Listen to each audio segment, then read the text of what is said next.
Okay, what we're going to talk to you about now is choosing the proper fishing line.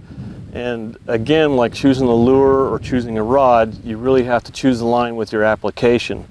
There's three basic lines out there nowadays, and what they are is you've got a braided fishing line, which is basically, thread. It's Kevlar. It's been wound very tight, and it's very fine, very, very strong for the diameter, and a good line to be using for fishing very heavy cover, fishing top water, because it floats and that. Your next most basic line is monofilament. Mono's good for everything. People use mono for top water, for heavy cover. You can get some really heavy mono, like this right here is like 15-pound test.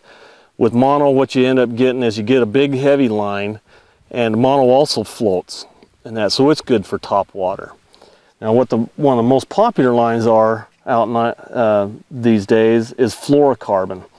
And the reason why fluorocarbon is out there, it looks like mono, it's very strong, and it's one of its characteristics is its water visibility. So when it goes under the water, the reflection that the line puts out under the water is almost crystal clear, so the fish don't see it and it's transparent in the water. And what a lot of guys will do, including myself, is I like using braid, a very fine braid, and then I like using these fluorocarbon as a leader. Fly fishermen have been using fluorocarbon leaders to present very small flies to trout for a very long time. So you use fluorocarbon. Fluorocarbon they all have their very good characteristics. They all have very, you could say, bad characteristics depending on your presentation. And so make sure you choose the proper line.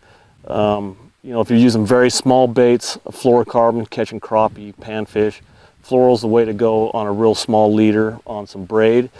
Like I have here with this spinning rod. I've got the very fine fluorocarbon on here. And then I've just used a regular surgeon's knot, and we've joined the two together right there, and it makes a very good presentation for crystal clear water and small panfish. Now for using really big baits and big cover, we're talking Mexico, large fish, large structure, maybe stained water, then you can go with the braid like we've got on this bait. Very braided line, very strong. It doesn't stretch. You're able to, if it gets in the cover and gets snagged, you're able to pull back onto it and usually get your baits back. So make sure you choose the right line, also, with the diameter for your lure and the water clarity that you're going to be using, and it'll put more fish in the boat for you.